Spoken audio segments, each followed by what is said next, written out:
কন্যকা লাইভলৈ স্বাগতম জনাইছো। আমি বৰ্তমান শোণিত কোঁৱৰ গজেন বৰুৱা সংগীত মহাবিদ্যালয়ত উপস্থিত আছো।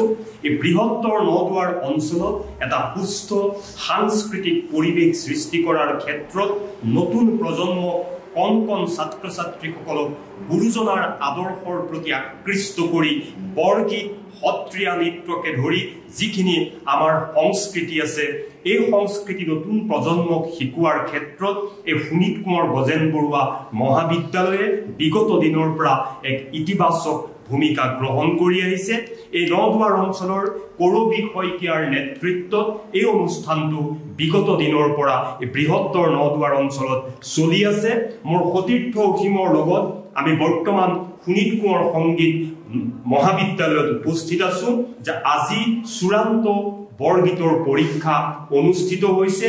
সুদূৰ নগাঁৱৰ পৰা পৰীক্ষক আহিছে। এটা সুন্দৰ পৰিৱেশ এই শোণিত কোঁৱৰ গজেন বৰুৱা মহাবিদ্যালয়ত অনুষ্ঠিত হৈছে, যে আজি 14 গৰাকী ছাত্ৰ ছাত্ৰীয়ে এই শোণিত কোঁৱৰ গজেন বৰুৱা মহাবিদ্যালয়ৰ পৰা বৰগীতত বিশাৰদ ডিগ্ৰী লাভ কৰিব। নিশ্চিতভাৱে নদুৱাৰ অঞ্চলৰ বাবে ই এক ইতিবাচক খবৰ। আমাৰ লগত সুদূৰ নগাঁৱৰ পৰা উপস্থিত হোৱা পৰীক্ষক আছে। আপোনাক কন্যকা লাইভলৈ স্বাগতম জনাইছো। ধন্যবাদ। প্ৰথমতে আপোনালোকৰ চেনেলৰ কৰ্মকৰ্তাসকললৈ মই ধন্যবাদ জনালোঁ।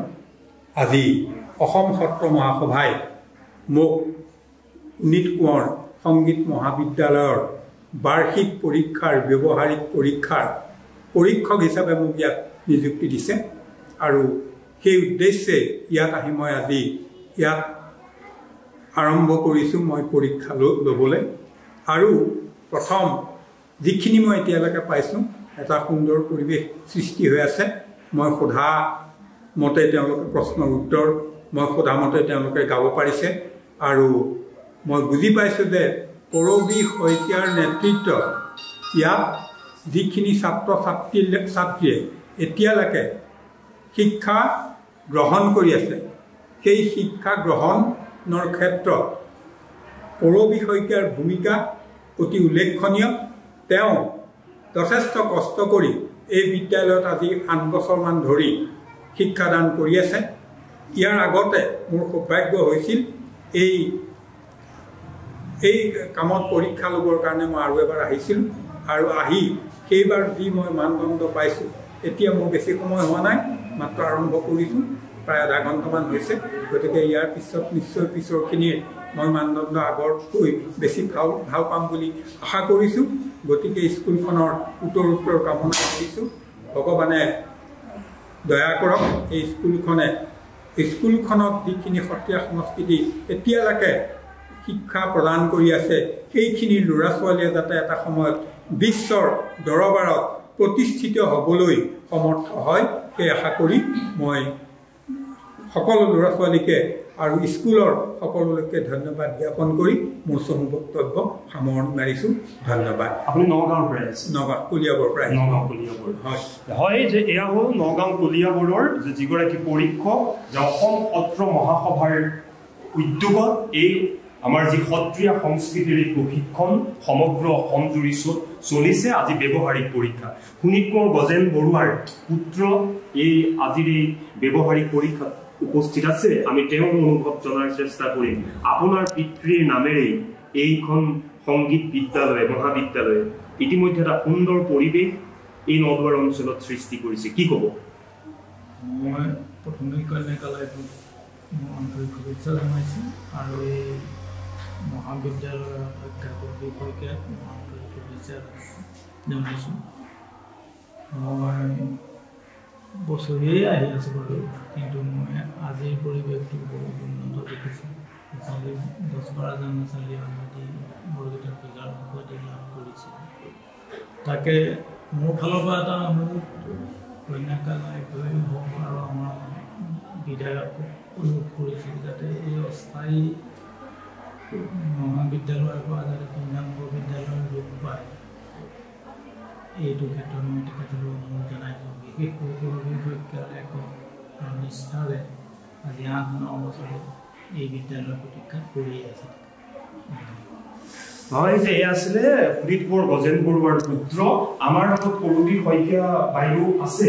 আজিৰ এই সামগ্ৰিক পৰীক্ষা সম্বন্ধে আমি তেওঁলোক অনুভৱ জনাৰ চেষ্টা কৰিম। বাইদেউ স্বাগতম জনাইছোঁ আপোনাক। ধন্যবাদ।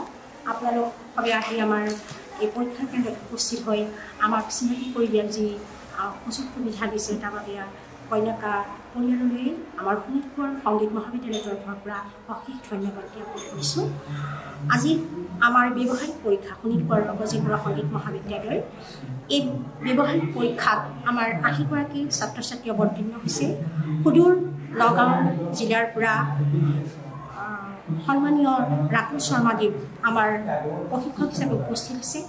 আৰু আমাৰ বিহাৰৰ এইবাৰ বিশেষকৈ ক'বলগীয়া কথা এইটোৱেই যে আমাৰ বিদ্যালয়ৰ পৰা এইবাৰ বিহাৰৰ ১৪গৰাকী ছাত্ৰ ছাত্ৰী পৰীক্ষাত অৱতীৰ্ণ হ'ব। সেয়ে মই ক'ব খুজিছোঁ যে তেওঁলোকে যাতে শোণিতপুৰ গজেন বৰুৱা সংগীত মহাবিদ্যালয়লৈ এটা সুবাৰ্তা অনাৰ লগতে জামুগুৰি অঞ্চললৈ তেওঁলোকে সুবাৰ্তা কঢ়িয়াই আনি যাতে উন্মোচনৰ এই সৃষ্টি বিশ্ব দৰবাৰলৈ তেওঁলোকে কঢ়িয়াই নিয়ক, এই মই আশা কৰি প্ৰত্যাশা কৰিছোঁ। ধন্যবাদ।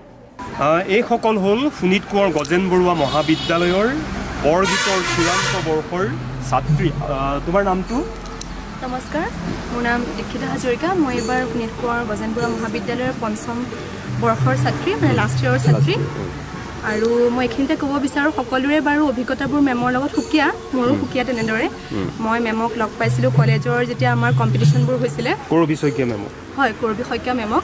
তেতিয়া মই আৰ্য বিদ্যাপীঠ মহাবিদ্যালয়ৰ একমাত্ৰ মেমৰ তত্বাৱধানতে শ্ৰেষ্ঠ গায়িকা হ'বলৈ সক্ষম হৈছিলোঁ।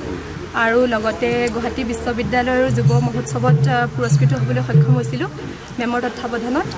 আৰু মেমে আমাৰ কাৰণে যিখিনি অহৰহভাৱে কষ্ট কৰে তাৰ কাৰণে এইটোৱেই কামনা কৰিছোঁ যাতে স্কুলখন সদায় উজ্জ্বল হৈ থাকে, তাৰেই কামনা কৰিছোঁ।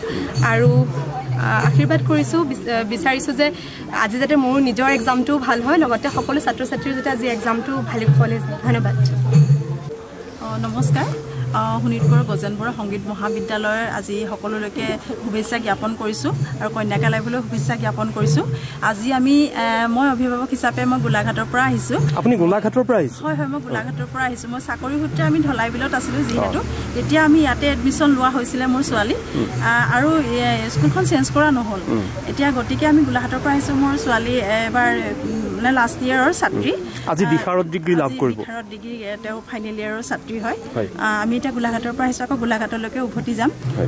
শোণিতপুৰ গজেন বৰুৱা সংগীত মহাবিদ্যালয়ৰ যিখন পৰিৱেশ আৰু শৈক্ষিক যিটো মানে উন্নতি, সেই উন্নতিটো যাতে সদায় থাকক আমি কামনা কৰিছোঁ, উত্তৰ কামনা কৰিছোঁ। বাকী সকলো ছাত্ৰ ছাত্ৰীৰে আমি পৰীক্ষা আজি ফলাফল ভাল হওক, সেইটোৱে আমি আজি কামনা কৰিছোঁ।